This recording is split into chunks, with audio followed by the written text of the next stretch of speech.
internaute oyo bomesana kolanda biso bomomesano biso bapanzi sango biso balobeli ya tata mokonzi ya mboka biso bacommunicateur ya tata mokonzi ya mboka oyo tobengani na nkombo ya letrio oyo tozali na pembeni na ngai na liboko ya mwasi mpe ya mobali tozali na oyo bazalaka na ngai mikolo nyonso à la personne de général Neville Ilunga et consort et mon ami Johnny Lenoir. Nous les trio toyekozongela bino mpona makambo ya koyebisa bino maekani mazali koleka na kati ya mboka politike tata mokonzi ya mboka aza kokumbela nango mboka tozali wapi tokomi wapi mpe tozokende wapi. À vous Johnny Lenoir. Merci beaucoup Ndekonanga Steward de Père et de Mère. Merci beaucoup Général Neville et consort. Topesi mbote na ba internet nyonso o basepelaka kolanda biso banani biso ba trio o bazali ba communicateur chef de l'État biso banani ba communicateur ya union sacrée sala o biso tokona pour que toyebi ke tozali kobika na situation o ezali koleka mikolo oyo o tobengi situation générale sur le plan bongo sur le plan social na biloko mosusu parce que boyebi ndenge toyebisaka bino mboka nyonso oyo ezali na bitumba na banzi biloko evariaka toujours soko ozwi par exemple likambo ezoleka kuna na Ukraine ye na Russie na banzi kuna mpe makambo wana ezoleka ndenge moko awa mpe lokola tozali mpe tozalaki agressé par le Rwanda avec une mauvaise mission ya kodestabiliser mboka kanda na bango eza ya ke uta tata mokonzi ya mboka Félix Antoine Tshisekedi Tshilombo azwa mboka oyo boyebi lolenge kani tokutaka mboka na biso République démocratique du Congo oyo tobengi mboka etondi na bomengo richesse kilikili jama or na babiloko mosusu mikolo nyonso oyo richesse ezali kobotama se kobotama nzoka biloko wana ezalaki sous gestion ya bato mosusu moyen République démocratique du Congo a géré biloko wana ezalaki te entre autres Rwanda abandaki komakisa mapeka na ye na nzela ya oyo akambaka biso ane bamikolo euti koleka plus de 18 ans yango wana nde bomonaki lelo ntango chef de l'État ye amartele ademantele système wana nyonso yango wana bozali komona Rwanda kolelo na kolela donc nalingi kobakisa na oyo ndeko na ngai Neville auti koloba et consort général elingi kolakisa ete na bokusebo ya maloba le Congo a été dirigé par un président rwandais à cette époque parce que c'est lui qui avait la manette parce que Bokotala na ba service nyonso ezalaki soki oyo azali titulaire azali rwandais oyo azali adjoint azali congolais c'était comme ça qu'on nous a infiltré na ba service nyonso moyen Congo est décollé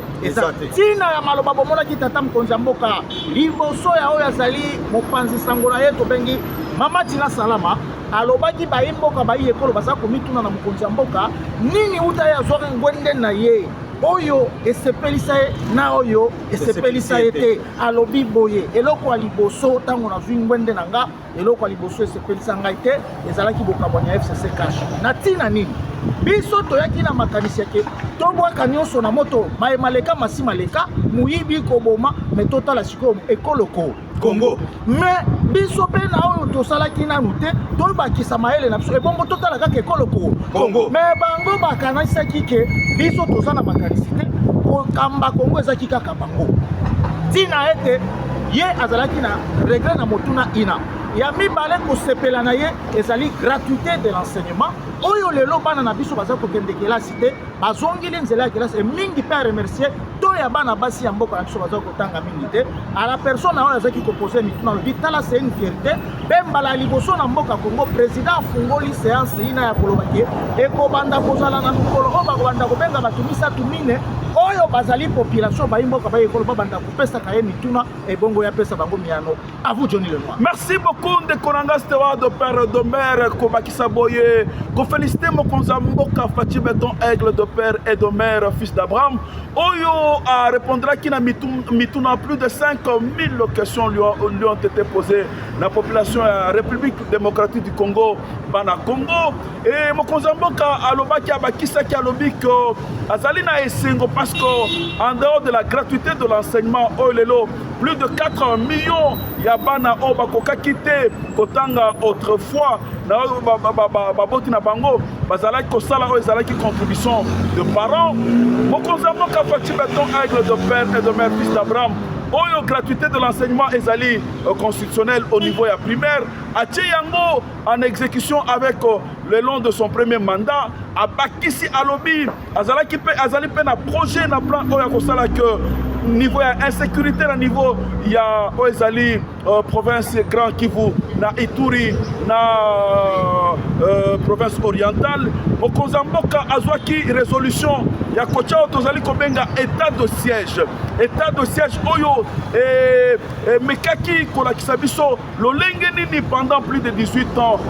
monsieur Kagame azalaki kodirige mboka presque Afrique centrale azalaki kopesa mitindo esalaki ko état de siège epesi biso ba avantage ebele lolenge par exemple oyo toyaki kodémanteler oyo ezalaki ba groupe armé oyo bazalaki koyiba bazalaki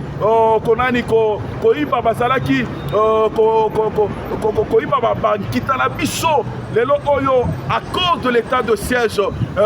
diminution sensible ya ba groupe armé na niveau ya est de la République démocratique du Congo ezali très positif et pas seulement cela et aider à ce que l'état de siège à ce que oyo ezali monsieur Kagame les criminels oyo azalaki à l'époque il y a peu de temps plus de 18 ans azalaki mokonzi Afrique ya centrale mobimba akokaki kokota na mboka na biso na niveau ya aide de la République démocratique du Congo koyiba nkita na biso koyiba colton koyiba oyo ezali diamant koyiba oyo ezali par exemple cassiterite koyiba oyo ezali ba richesse na biso ekokende koteka yango sur le plan international. À toi Stewart nabakiseli yo ndeko na nga Johnny Lenoir mokonzi ya mboka Félix Antoine Tshisekedi Tshilombo alobi mixage brassage eloko bango bazali kosenga ekotikelaka kosalema lisusu pas de négociation avec bato pas de négociation avec bato akozongelaka maloba na ye wana ta moke awa bazali kosenga kaka lelo oyo bozali komona diplomatie ya tata mokonzi ya mboka ndenge ezali kopesa bafruit na yango sur le plan au front bakrepema ya babale eza kobetama lisusu te observation wana ezali diplomatie po bayi mboka bazalaki komituna ebele ekanda na bango ezali ke tokota kaka Rwanda tokende kosilana na bango tata mokonzi ya mboka alobi iyo na ndimi makanisi na bango mpe mabanzo na bango ezali kosala ke kanda au peuple aza nango me bayeba ke biso na bandeko wana ya Rwanda toza na problème ata moko te toza problème na individu kaga nalingi na bakisa boye ndeko na nga général na ville ndeko na nga Stewart mokonzi ya mboka Fachi Beton aigle de père et de mère fils d'Abraham alobi boye soki diplomatie epesi oyo ezali ba résultat escompté te tozali kopréparer oyo ezali jeunesse oyo bazali ba nouveau recrue dans l'armée soki diplomatie esimbi te mais kasi azali na kolika ke diplomatie kosimba mais soki esimbi te mokonzi ya mboka Fachi Beton aigle de père et de mère fils d'Abraham alobi en ce moment là tokozwa option à guerre tokokende ti kokota na Rwanda. À toi général Leville na yango nalingaki na bakisa alobi lisusu boye bato batika komitungisa parce que diplomatie déjà sur le plan ya front ebandi kofuta po soki boboyi diplomatie lelo oyo ata na Ukraine wana diplomatie eza kosalema kaka nde yango tata mokonzi ya mboka alobaki bofanda kimia kala mingi te soki baotempere na oyo basengaki te na baprésident ya pays ya Grand Lac na bakor ya Addis Abeba ya Rwanda oyo babengi ya Luanda biso moko Congo tokomi prendre en charge parce que monter en puissance à faire de ces affaires parce que ndeko na nga général Leville tango tobandaka bitumba okoyeba tango ekobanda te tango tosila te peuple congolais bolandi bandeko ndenge balobi tozali koyebisa bino boye boyebi tata mokonzi ya mboka Fachi Beton fils d'Abraham oyo papa na ye toyebi ye mama na ye mpe toyebi ye na bandeko na ye boyebi lolenge kani mboka ezali dirige ndeko na ngai peuple congolais nazali koyebisa yo à moins que ozala ndoki pour que ondima Fachi parce que bino moko boyebi esika mboka ezalaki soki diplomatie te tolingaki toyeba makambo nyonso oyo te qui pouvait s'attendre que tango tozalaki na bino na mboka oyo boyebi lolenge kani mboka na biso République démocratique du Congo ezalaki na maboko ya ba étranger, économie na maboko ya ba étranger. Tango tozalaki awa, et puis nous vous disons, et puis nous allons informer bino soki bozo mona lelo ba indien, ba pakistanais, ba nani ba libanais bazali ko bombe torse na mboka na biso parce que batikelaka bango économie. Mais toye lelo yo pour que to démanteler système oyo bato wana bayaki nango na mboka na biso. Boyoki lolenge kani mboka na biso zaki diriger soki ba nommé titulaire ya république ou bien congolais okomona adjoint na ye awuti quelque part kuna na mboka mususu Rwanda à tel point que tango tozali ko ebisepino. Et puis nous félicitons les FARDC avant d'évoluer parce que une partie ya bunakana ezongi na maboko ya bako ya congolais Fatima Beto, c'est-à-dire tozali kokende na bango malembe tangu tolobaka ke Rwanda nde azali ko agresser biso pays ebele babanda kondima yango te, l'Union européenne babanda kondima yango te, Nations Unies babanda kondima yango te, à tel point que tangu tozali na bino bomoni sikoyo bato nyonso tango chef de l'État Félix Antoine Tshisekedi aye koloba bato nyonso baye kombate pa peuple congolais tozali koyebisa bino mboka na biso ezali trop envié na baye bazali kolinga destruction totale ya mboka na biso. Mais nous avons reçu un président où azali kobunda butu moi tango chef de l'État lobaki eloko na regretaka ezalaki di bokabwani na biso na FCC na moni ba interprétation ebele papa biso tango tozui pouvoir toboyaki oyo babengi chasse aux sorciers. Le chef de l'État Félix ayaki alobi ke non nous mettons ba divergence makambo na biso nyonso mabe mopanzi tosangana totonga mboka. Mais boyebi lolenge kani nous avons perdu 2 ans ya tiraillement jusqu'à ce que le chef de l'État pouvait donner les ordonnances. Mais au komona bandeko ya ngambo mususu baboyi kosalela ordonnance ki tango toye sikoko déboulonner système lelo yo bozali komona. Nous avons perdu 2 ans. Justice ya mboka ezali trop mabe. Chef de l'État a beaucoup recruté pour la justice ya mboka. Prenons un petit exemple. Chef Nabiso akoki ko dénoncer na nzela ya ba service oyo moko établir na mboka na biso. Bakoki ko dénoncer ba muyibi. Mais tango bakokoma na ba dossier wana na justice, okomona justice asali makambo na ye. Nde bomoni chef de l'État azalaki na moi regret pour na o état de justice ya mboka na biso. Yango na tozali ko sepele parce que toyoki tobelela bato babanda comprendre biso te. Lelo toyoki justice ebeleli elobi ke Matata Mponyo oyo asalelaka bisalela mwanza na mbongo bapesaka ye pona oyo etali bukanga lozo. Tolobeli na likambo ya fibre optique te, tolobeli na likambo ya construction ya ba école te, tolobeli na likambo ya ba hôpitaux te. Akende nanu ko répondre na justice pona oyo etali makambo ya bukanga lozo. Tolingi to bakisa toloba boye Monsieur Matata Mponyo azali na ba dossier kili mais kasi tozali ko saluer o ezali bravoure ya azali procureur près de la cour constitutionnelle Monsieur Mokolo oyo atindi invitation et pas ya ancien premier ministre sénateur Matata akende kopesa biso kolobela biso ko justifier les 300 millions de dollars o ezalaki bapesaki pona o ezalaki bukanga lonzo pona kosala o ezali bilanga masangu na babiloko mosusu afin que ba Congolais balia batonda. En dehors de cela, Monsieur Matata Mponyo azali na ba dossier ebele, par exemple dossier ya ba construction ya tozali ko benga ba stade municipaux, par exemple dossier ya o ezali ya achat ya ba locomotive plus de 400 millions de dollars qui ont été donnés à la SNCC, qui ont été engloutis par le sénateur Monsieur Matata Mponyo. Par exemple mbongo ya o tozobenga mbongo plus de 550 millions de dollars concernant Ezali construction, il y a aéroport d'Enjili, pas dossier Ezali kili. Ezali bebo, et bongo ko balobela ko. badossier ya kotonga 1000 école, badossier ya bafibre optique, badossier ya baéroport, baérodrome, toza koloba na bino mwana mobali wana lokola ya yelaka biso makambo ba macroéconomique et bongo akokende kuna akende kotatola makambo ina deva bazuzi parce que tomonaki azaki na botomboki mingi kogangela kutu procureur kogangela oyo azali président ya Sénat acharnement ezalité le monsieur Bahati Bukwembo aza na problème te oyo nyonso bakendaki na justice basambi balobi bazali libre ye mpe alobaka yango ye moko na kati ya mikili ya bapaya alobi ke akoya confronte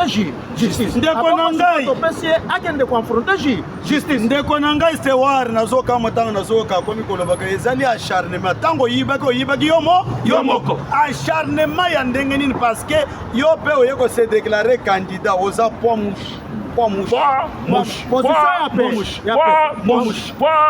position oyo peuple congolais ayebi yango yake bozalaka kaka oyibi pa oye odeklare okomi candidat bameka kolandela yo bazolandelanga parce que naza candidat président de peuple congolais il faut tomona clair ndeko na biso matata oyo ayibi mbongo ebele ya mboka oyo à tel point que justice pe ndenge batayaka bamibeko selon bango oyo badirija biso ezalaki comme si ke matata mbonyo na pas un juge naturel oyo akoki kojuge dossier na yoka nanu likambo alors que constitution ezoloba même chef de l'état aza na se ya mibeko me bomonaki ndenge baliaka mbongo balesaka justice mbongo lelo oyo coup de chapeau parce que tokomi komona quand même bajuge babandi siko comprendre que Félix Antoine Tshisekedi Tshilombo basera batu nyonso bakoleka me mboka na biso ekoleka soki moke te il faut siko babanda kosala pour que to sauver mboka na biso peuple congolais muto kosa bino te ke o tango babengi matata mponyo pour que akende kosamba ezali acharnement te ndeko na biso pour ne citer qu'un seul dossier ya Bokanga Lonzo mais asana ba dossier ebele peuple congolais il faut toyeba parce que tokoki konima te batu oyo basali eloko moko te nde bazali kokrupir na kati ya prison kuna tandis que bao bayibaka kaka ba million nde baza kotambola na ndenge na bango tokolinga ata moke te. Nous profitons par la même occasion ko saluer azali mwana mboka président ya Seni oyo bengi Kadima oyo alobi polele ke makambo lisusu ya contrôle ya fichier électoral ezali parce que mpona nini tosi tosalaki déjà fichier babengaki bao bazali bayi opposition tobengaki bao bazali ba expert oyo nyonso bazala ba expertise bazalaki koya basali bacontrôler fichier lelo tosi tokomi na ta ya dépôt ya bacandidature. Nous profitons par la même occasion ya bacongolaises mpe bacongolais nyonso oyo balingi baservir mboka ebongo bakende kosaregistre mbangu po tokende na maponami parce que le trait est à marche. nalingaki nabakisa naloba bo Stewart de père et de mère koloba boye kofélicité mokonzi ya Seni Denis Kadima parce que alobi cap le 20 décembre 2023 kasi azali kosenga ba partie prenante nyonso ya processus électoral d'ici samedi il y a semaine oyo d'ici le 15 on bazali en retard pour na ba dépôt ya ba candidature ya ba candidat na bango à la élection députation nationale bakende parce que na au sein de l'union sacrée bato mosusu bazali prêté pour na bakende na ba élection même au sein de l'opposition bazali prêté bandeki ko boule que non dialogue moko ko salema mais kasi ndeko na biso le président de la CENI monsieur Denis Kadima lobi niet d'ici le 15 par partie prenante nyonso il y a processus électoral il faudrait pas qu'on dépose ma candidature à candidat na bango à la députation nationale parce que prolongation de cause à la législité le délai constitutionnel concernant les élections sera respecté par la CENI à toi Stewa. En plus ça bakisi lisusu boye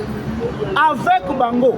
ou ça bango il y aura élection. Il y aura élection avec bango ou sans bango. Ndenge biso tolobaka avec machine ou sans machine il y aura l'élection. Kaka lolenge balobaka que le train est en marche en 2006 et bongo biso leurs péchés vont les rattraper. Souci na bango banzwaki ko gérer il n'y aura pas des élections. Nous voulons dans les délais constitutionnels, même pas une minute. Maintenant, on vous donne le moment d'aller parce qu'il n'y aura pas aussi une minute qui va passer. Oya kozala, tokokendene, oya kozala te, les traitants, amal. Ndeko na ngai bato bakomi kolinga basala glissement. Opposition alingi glissement. Biso toboyi ya yango. Bango babandaka koloba ke IDPS azolinga glisser. Non, lelo lokola biso nous venons d'une école de formation politique au Tobengi IDPS. Oyo Kondo Etienne Tshisekedi Sika Fandi azali kosepela. Tozali ba respecter la constitution to yebi que mandat eza 5 ans à bout bien et puis tu peux renouveler ça. Tango to bandaki tellement que bato ba yeba que FCC et pai azali ko benda makambo sima bango pe et pai bazali ko lobeke tozo zela délai constitutionnel les respecter ba bandaka ko kanise que l'IDPS ne va pas s'en sortir. Mais coup de chapeau d'abord na bandeko bazali ko kamba IDPS tango tozali ko loba na bino wa ba candidature est comme épelé et puis nous avons respecté tout les lois bokoyoka makamundenge nini respect ya constitution respect ya délai et puis nous allons déposer ba candidature na ba domaine nyospe na ba provincial législative na makambo national peuple congolais bande konabiso bazalaki na souci yake bomonaki tango bayambaki opposant nani Adolphe Muzitu akomi kuna abimi alobi keno ndenge na uti kosolana kadima rien ne me rassure qu'il y aura le respect à délai constitutionnel ozando parce que yemoko akendaka na mikili ya mputu na France 24 alobaka nous allons faire par tous les moyens pour que Félix puisse échouer et qu'il y ait l'insécurité. Après lui en 2019 il y a eu Chadar qui a dit nous allons paralyser ces pays. Si quoi va plan bango sona maye quand faire l'élection ba komi ko kolela occasion opposition ya paix ya pete nalingaki na bakisana loba boye qu'on félicite le ministre, le vice-premier ministre, même il y a intérieur à la personne de maître Peter Kazadi, vice-maison, fils de l'UDPS. Ouais, Zali Kosala Moussala Kitoko. Bah opposant, bah Sala Kiaseko, bah créer insécurité dans Zali. Dites province à Kinshasa afin que Bapesa Oezali alibi que l'élection ça le matin. Coup de chapeau dans mon amboka, le vice-premier ministre de l'Intérieur Peter Kazadi, maître Peter Kazadi, pour la Moussala Kitoko Azali Kosala, na otozolo ba phénomène kuluna na Oezali ba kidnapping, Moussala Kitoko Azali Kosala, tozali ko jeter ba pololo pour la Moussala Kitoko parce que Azali combattant, il y a Mopikiliki a combattant, il y a UDPS.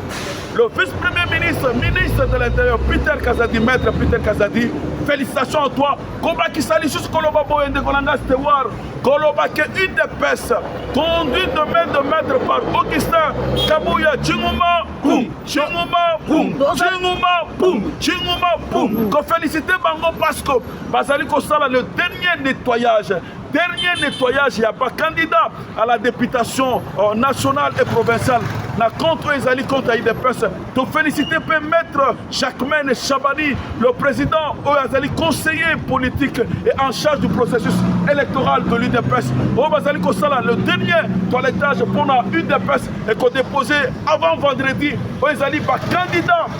à la députation nationale de l'UDPS à toi Stewa et général. Tozali kobakisa pona VPM na biso Peter Kazadi o tozali kokumisa na misala azali kosala mais tokosenga na ye akanga matoi mpamba te ba conversation nyonso tomoni na ba réseaux sociaux ezali banguna ya république ezali banguna ya misala nyonso ezali kosalema parce que babandi ko démanteler ba réseau ye azali zujite ye azali chargé ya sécurité ya ville ya Congo ya province ya Congo akangi batu wana baje ko présenter bango na basusi baza ko sambisa bango. Oui, toza komona ndeko na biso on aza ko saluer na musika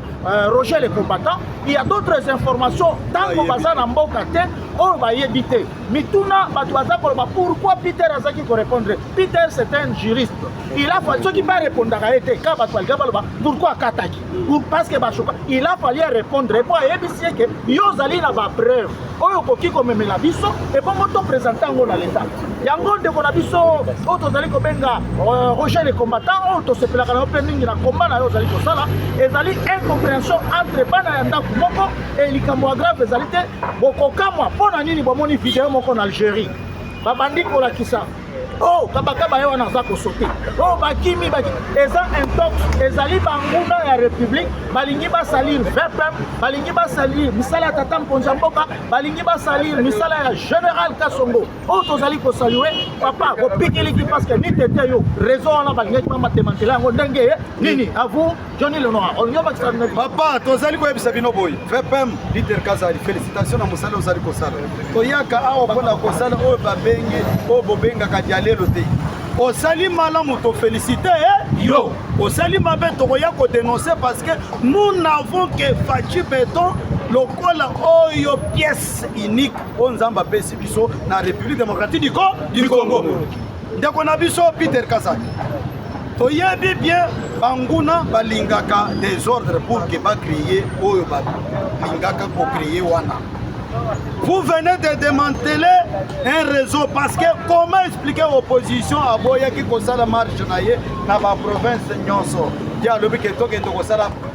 marche na biso, la démonstration na biso, la manifestation na biso, tout ça le lango na Kisasa. Oui. Mais tango baye ko ça le lango na Kisasa peuple congolais parce que ça n'a pas mususu ba yebité. Nous avons dit à retrouver même les armes naba mituka yaba soit opposant voilà ba mususu lelo bazana ba pri dans la prison soit qui veut pas Peter Kazali soit qui service malamu ya mboka ezala éveillé te tolingaki tolela comment expliquer tango batu baye apo banda ko sala manifestation na bango mombondo abimi ba kidnapping babimi kidnapper ebimi peuple congolais doit céder na eloko moko te parce que sécurité ya mboka ezali assurée par le vice-premier ministre de l'intérieur fils maison oyo aza juriste ayebi lolenge kani aventure esalemaka parce que nous venons d'une école ya formation oyo toyebi baaventure wana nyonso epuis tozali kobakisa boye mpona koyebisa VPM ou de chapeau na yo mais yo moko ozali déjà mutu ya mibeko tokosenga na mikolo ya liboso na ba magistrat nyonso na ba juge nyonso oyo bazali impliqué na makambo ya mutu auti koboma mutu ata un mois ekoki te mutu wana azali libanda. Il faut enregistrer tous ces magistrats, tous ces juges, afin que procès moko lisusu esalema ya ba juriste ya ba juge na ba magistrat lolenge oyo osali na ba oyo bazali ba kidnapper, c'est-à-dire ba dénoncer yo basambisio balongoli musala publiquement parce que oyo baza kota psychose que oh Peter Kazadi bazote yo yebi côté cabaret conservation arrêt 3 il suffit 90 minutes ce qui est bien conservé et tout eza bongo toza koloba nini biloko nyonso baza ko créer lokola ba psychose toza na eloko asika toyebi na Congo ate tango akondo maréchal Mobutu babandaka oh baibu oh baniva oh bazokanga bana mike bazokende kolongola bango mitema oh bacha makambo ezalaki ebele eloko bakomi kobanga VPM ezali élection siko babandi kocréer batension ya psychose bazala balaboratoire na bango ya bainternaute babandi kosala bamixage ya babiloko elekakala batia mais la police est au service baza kosala misala coup de chapeau na la police na biso coup de chapeau na service de renseignement et kolemba te VPM c'est comme ça les munguna koki kolemba te atika yo abetela yo maboko pourquoi bakeki kobimisa image ya Algérie que tala bango na bazokima mais lelo tomoni pe babimisi oyo ya biso bazokotisa bango na boloko à vous Johnny Lenoir. Merci beaucoup Steward Père Edomer ko féliciter lisusu mwana mboka Peter Kazadi. Nous les communicateurs du chef de l'État, vous avez notre soutien total. To féliciter les sous-souba nominés à UDPS, Oyo Salema, Oyo secrétaire général Augustin Kabouya, Tchinguma, boum, Tchinguma, boum. To féliciter Bande Kolabiso à Ligue de jeunes tels que Emani Djoko qui a été nommé PCA, Naezali, fonds culturel. To féliciter Bande Kolabiso, maître Moukem Keneshai, il a été nommé aussi de la ligne des jeunes. Naba Moussou va nominé, il y a UDPS, to féliciter, Oyo, to souhaiter Bango, fructuer, mandat la Bisika Nyonso, Oyo, Batindi Bango, pour travailler, pour la mboka na biso. Félicitations au secrétaire général Augustin Kabouya. Félicitations au président de la République pour le choix de nos amis, de nos frères, des combattants. Oyo Okyoka Kosale Maté, Tango IDPS Ezala qui conduit par l'ancien président par intérim, M. Akabunda. Sikoyo Ndekonangai, Tolingi Tokende, Tokota Tolo Belabino IJAF. Inspection générale de finances. Je ne sais pas si tu as ajouté avant qu'on commence. Je commence avec l'inspection générale de finances. Non, peuple congolais, tozali ko féliciter ndenge balobi parce que il faut to féliciter batutango bazali élevé na dignité. Ko féliciter secrétaire général Augustin Kabouya Moussara wazali ko sala pour que à reconnaître quand même combativité combat ya bande ko na biso ndenge tobundaki na bango lelo yo ba musuka za nommé ba musuka mati. Donc ça montre que oui effectivement nous sommes vraiment considérés. Alors pour que na monopoliser parole te tozali kokota mbala moko na oyo tobengi masolo ya Gilles Lingeti topesi maloba na Johnny Lenoir. Merci beaucoup général Neville et consort. Merci pour la parole au Pessingaï. Nous allons de la Siko Oizali, IJAF, inspection générale de finances, conduit de maître par Jules Alingé Tenkei, celui qu'on appelle Kleboa Ngochi, Ngochima. Pourquoi nous allons colober l'inspection générale de finances? Nous allons colober la patrouille financière. Oui, ils allaient clé. Oui, ils allaient lutter contre la lutte contre la corruption. La patrouille financière, nous allons contrôle concomitant. La patrouille financière, nous allons contrôle a priori. Oyo à ne pas confondre avec la congestion parce que la patrouille financière est allée au Tozali Kobenga contrôle préventif et contrôle éducatif. À toi général et Stewa. Peuple congolais toyebisaka bino mikolo uti koleka mboka nyonso il faut gestion ya malamu esaleme pour que mboka kende liboso lelo oyo quand nous avons la fierté ya koyebisa bino lolenge nini gratuité de l'enseignement et simbi ezali à cause ya discipline oyo de konabiso Gilles Lingeti Tenkei a instauré à tel point que dans beaucoup des entreprises publiques il y a quand même le respect. Il y a bien il y a l'état batubayebi qu'on peut la différence entre biloko oyo bautaka na bango na banda ko na ba poche na bango na biloko bazuwaka ba mususu babanda ko zo biloko aza na bureau abimi na biloko soit disant zokaniseza ya mais za biloko ya l'état mutu siko lelo yebi siko ko la différence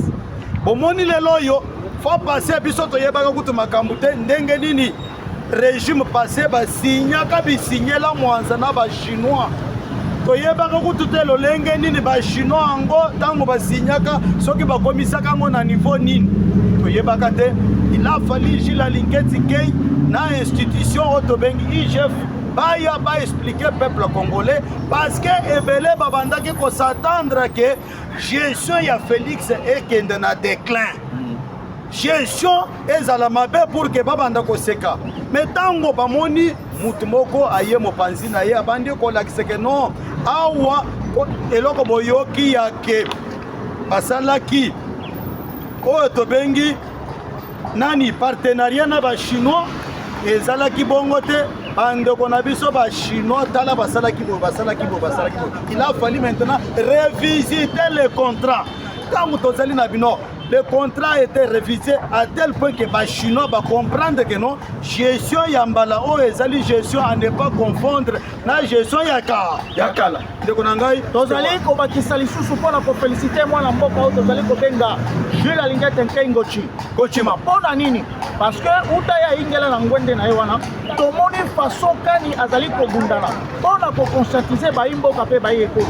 tantôt akosala ba journée citoyen ayambi ba société civile ayambi banganga nzambi ayambi ba étudiant ayambi ba couche nyonso la société y compris bandeko na biso baétudiant mpe baétudiante mpona koconscientise bango ke biso gouvernement ekolekaka mais kongo ekosala nini ekotika na yango tozali kosalue ye pamba te akei lisusu mosika parce que akomaki kokóma lokola na mwa bolembu akopesa dossier bazuzi bakosala nyamunyamu lokola ndeko na ngai na evila uta koloba tata mokonzi ya mboka aza kosilika mpona bazuzi mais tomonaki ye quand même kokende kokutana na procureur mokolo oyo tomoni sikoyo lelo ke rigueur ebandi parce que mutu nyonso ayibaki il faut akende korépondre quel que soit niveau na yo sénateur ou pas pré-sénateur personne est au-dessus de la loi tobandi kosalue ye parce que akendaki kosenga na bajuge oza kolekisa bana bazokokende na terrain kosala mosala tokotinda boye balibere mais cette fois-ci ni tete bacourage na ye lelo oyo azalaki lisusu représenté na niveau universitaire ya Kinshasa bisika kanya memaki basuisse bakende kolakisa expérience na bango expérience na biso na baétudiant oyo bazali bafutur cadre oyo bakokamba mboka oyo yango toza kopesa kucha mpona jile alingete oyo tozali kobenga Gochima. Félicitations au tandem Jules Alingete Nke na pasteur Victor Batubenga et les corps des inspecteurs. Oh lelo oyo basali à cette inspection générale de finances et soit couleur mosusu à cause de la patrouille financière au ezali kokobengango socle la patrouille financière qui est une clé pour le développement intégral la patrouille financière qui est une clé pour l'encadrement il y a réalisation de recette au niveau de la régie financière. Félicitations à Mme Mboka, Jules Alingete, parce que le Oyo a la kisi que quelque chose de bon peut sortir de ma tête, quelque chose de bon peut sortir de la RDC. Félicitations à l'IGF pour le travail qu'il est en train de faire. Pour rappel, pour ton cité, pendant concernant IGF, le Lengen de Konabiso en général, les villes et consorts, à cause il y a patrouille financière, à cause il y a audit. Oyo Manamboka, Jules Alingete, l'inspection générale de finances, Basalaki sur le contrat chinois pour aller le Oyo, et Zalaki rapport beaucoup accablant, l'Olenge Nini, déséquilibre et Salamaki entre le contrat chinois, entre les privés chinois, na banque chinoise, na État congolais à l'époque, il y a de cela plus de 15 ans. Manamboka, Jules Alingete, Ayeko Bimisa, rapport accablant sur les contrats chinois. Oh lelo oyo, Mokonzambo Kapati Beton, aigle de père et de mère, fils d'Abraham. Bakendaki na Ezalaki Chine, Bisika Ezalaki, rencontre moko officielle, Balobelaki Makambowana. Une commission a déjà été faite et constituée afin que les Chinois, les Congolais, les Ezali IGF, les Ezali agence à pilotage à ressources naturelles, Balobela Ezali révisitation, il y a contrat chinois afin que Ezala gagnant, l'État congolais Azala bénéficiaire, Azopé Ezali Panteré et puis les Chinois Azopé Panteré Bango. À toi, merci gagnant, Elingi Koloba État contre État, Elingi Koloba win-win, on a barré anglais. C'est-à-dire, tu as sa confiance dans Tata Mokonzi ya Mboka na choix oyo asalaki na mwana mboka oyo tozali kobenga Jules Alingete Nke